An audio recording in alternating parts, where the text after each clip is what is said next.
পুকুরে নামলে খালি চুলকায়, তাই তেল দিয়ে লইলাম বেশি। আব্বাই আজকা হইলের বাচ্চাই না ছাড়তাছে, তাও আবার দেশি। বাপ পুতে নামছি পুকুরে, উঠমু সাপ কইরা, খুব শীঘ্রই মাছ ছাড়মু, তাও আবার পুকুর বইরা। আসসালামু আলাইকুম গাইস, আশা করি সবাই ভালো আছেন। আমি আলহামদুলিল্লাহ আপনাদের দোয়া এবং আল্লাহর রহমতে ভালো আছি। তো আজকে পুকুরে প্রায় 3 দিন যাবত একটানা নামতাছি, আজকেও নামতে হইব, কিছু করার নাই। আর আব্বাই আজকে কিছু বিশেষ মাছ আইনা ছাড়তাছে।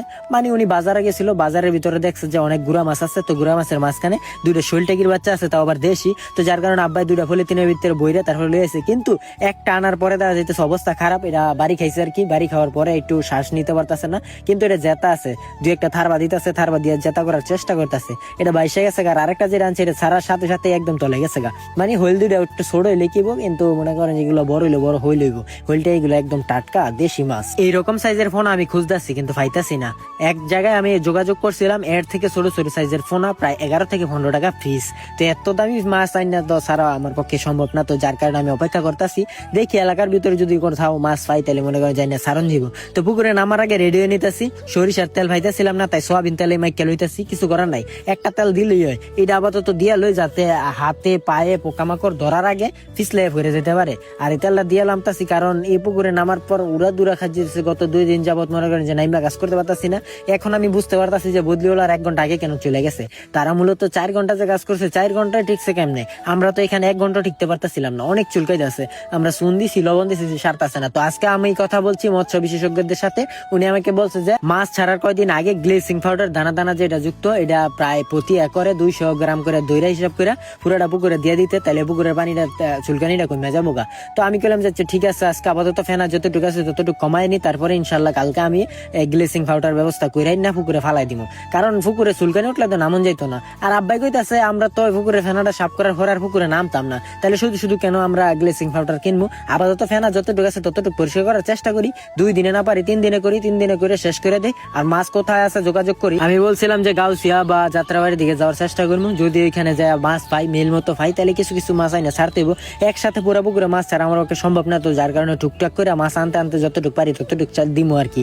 তো এখন আপাতত আমাদের পরিষ্কার করা মোটামুটি প্রায় অনেকখানি হয়ে গেছে গা। 4টা যে নেটটা আছে 4টা খেয়াও দিলে আমাদের ফেনা কমে যায় গা। মূলত ফেনার সাইজের চাইতে ফেনার যে শোভা আছে, শোভাগুলো অনেক বড়, তো যার কারণে সময় লাগতেছে। আর বাপ্পুতে দুজনে মিলে 2-1টা করে খেয়াও দেয়, কিন্তু আলগানের মতো শক্তি নেই, এত পরিমাণের ভারী এইগুলো। ঠিক আছে, এইগুলা না হয় যদি বড় গোসরি, তো গোসরি হলে বেশিক্ষণ লাগলো না, অল্প কিছু সময়ের ভিতরে আমরা পরিষ্কার করে নিতে পারতাম। কিন্তু যেই পরিমাণে ফেনা হয়েছে, এই ফেনা যদি পরিষ্কার না করি, পুরোটা ফুসকুনি কিছুদিন পরে একদম কচুরিটা বোঝ হয়ে যাবো গা। তখন আর আমাদের মাছ ছাড়া হইব না, মাছ হইতো না। ঠিক আছে, একদম সব দিক দিয়ে লস কাম। আর এই যে শোভা তুলতাছি, শোভার ভর্তি একদম কালা কালা ফোক। আর এই যে বুলাটাইর বাচ্চা খেওয়ার সাথে সাথে আইসা পড়তেছে, তো এইগুলো ধরে ধরে আবার সাইডে দিতেছি। মোটামুটি সাইজের হয়ে যাইতেছে গা, বেশি দিন যাইতো না, প্রায় 2-1 মাস যদি এই সব থাকে তাহলে মোটামুটি বড় হয়ে যাবো। আর আকাশের পরিস্থিতিটা ভালো না, তো যার কারণে অন্য কিছু করতে পারতেছিলাম না। আর ওই যে ওই সাইডের পুকুরে আমরা যে জায়গাটা বেড়া দিছিলাম, বেড়ার সাইড থেকে ছুটে গিয়ে কিছু গোসরি ছুটে গেছে গা। তো ওইগুলো ওই সাইডে নাইমে আবার পরিষ্কার করতে হইব। আপাতত ওষুধ পানি দিয়ে লই পুকুরে, নাই তো আবার নামতে পারবো না। তো শোভা মোটামুটি কমাইছি, কমানোর পরে কিছু গোসিও লাগবে, ওইগুলো কিনতে যাবো আনন্দবাজারের দিকে।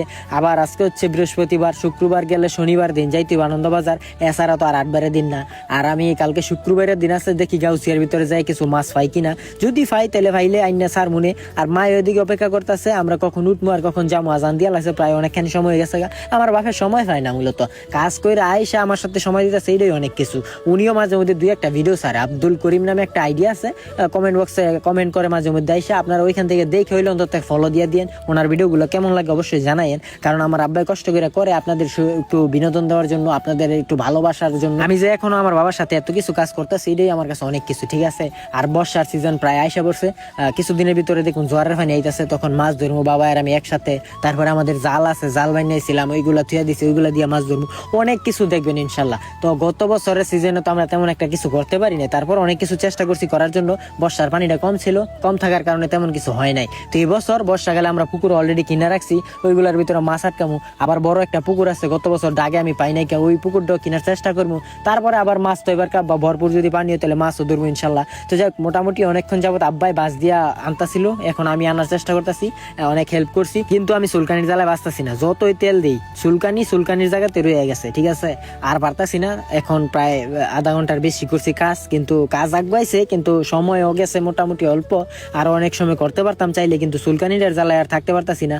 আমার অলরেডি রান, কমর সবকিছু চুলকাইতেছে। আব্বারও তো মনে করেন চুলকানির জ্বালা, আব্বাই টিকতে পারতাছে না, দেন নেট তুই এখন আপাতত আমরা হাতে তুলতাছি। তো যাক, অনেক কষ্ট করতেছি, আপনাদের কাছে এতটুকুই চাওয়া, যদি ভিডিও ভালো লাগে তাহলে লাইক কমেন্ট শেয়ার করে দিন, কারণ এই লাইক কমেন্ট শেয়ারের কারণেই মনে করেন আর উৎসাহ হয়ে যায়, আর উৎসাহ হইলে তো রেগুলার ভালো ভালো ভিডিও দিই। অনেকদিন যাবত ভিডিও দেই নাই, তো ইদানিং কিন্তু রেগুলার ভিডিও দিতেছি, আপনাদের ভালোবাসা পাইতেছি বিদায়, ঠিক আছে? তো আপনারা সাপোর্ট করবেন ইনশাল্লাহ। আর বর্ষার পানি আইসা বললে আমরা আরো কাজ অনেক আগুয়াই নিমু, আর অনেক কাজ আপনাদেরকে দেখামু। তো আপাতত আমাদের কাজ মোটামুটি আজকে শেষ হয়ে গেছে গা। আর যেই ফোন আনিয়ে সারছি এগুলো মোটামুটি দেখলাম, আর ফোন আর যাক বাইতেছে না বৃষ্টির কারণে, যদি বাই তাইলে আপনাদেরকে দেখামু ইনশাল্লাহ। তো যাই হোক, অনেকক্ষণ করার শেষে আব্বাই এখন শরীরটা ধুয়ে লিতেছে, আব্বার চুলকানি, আর আমি উঠটা বয়ে বয়ে খাদ্য দিতেছি, কিছু করার নাই। তো যাক, আজকের ব্লগটা পর্যন্ত, সবাই ভালো থাকবেন, সুস্থ থাকবেন, আর আমার নেক্সট ব্লগ দেখার অপেক্ষা করবেন। আল্লাহ হাফেজ।